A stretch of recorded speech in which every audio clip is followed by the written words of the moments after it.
Qəbul edilmiş proqramlar və qərarlar böyük dönüşə səbəb olub, ancaq son bir neçə il ərzində müşahidə edilən kənd təsərrüfatı inkişafında durğunluq əlbəttə ki, bizi düşündürür və bu məqsədlə dövlət proqramı hazırlanıb və qəbul ediləcək. Bununla əlaqədar bəzi rəqəmləri səsləndirmək istərdim.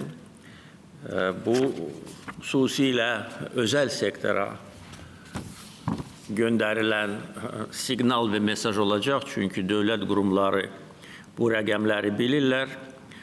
Özəl sektor nümayəndələrinin də dövlət proqramının icrasında xüsusi rolu olmalıdır.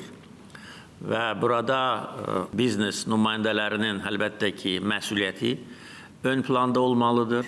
Öz ölkələrinə olan bağlılıq və sərmayə qoyuluşu üçün daha münbit şərait olmalıdır. Əlbəttə ki, müxtəlif mexanizmlərdən də biz istifadə edəcəyik. Həm güzəştli kreditlər, həm digər alətlərdən istifadə etməliyik ki, Azərbaycan sahibkarlarının kənd təsərrüfatının inkişafına, sərmayə qoyulmasına daha böyük həcmdə nail olaq və eyni zamanda xarici investorları da biz həm məlumatlandırmalıyıq, həm də təşviq etməliyik. Çünki bugün bizim beynəlxalq əlaqələrimiz çox genişdir. Azərbaycanla əməkdaşlıq etmək istəyən ölkələrin sayı ildən ilə artır. Bizim çox yüksək reputasiyamız var dünya miqyasında, çox müsbət imicimiz var. Azərbaycan artıq dünyada orta gücə malik olan dövlət kimi tanınır.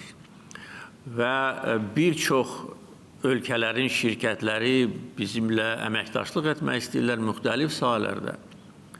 Və biz əlbəttə ki, bütün şirkətlərə, o cümlədən xarici investorlara qanun çərçivəsində lazımi şərait yaradırıq.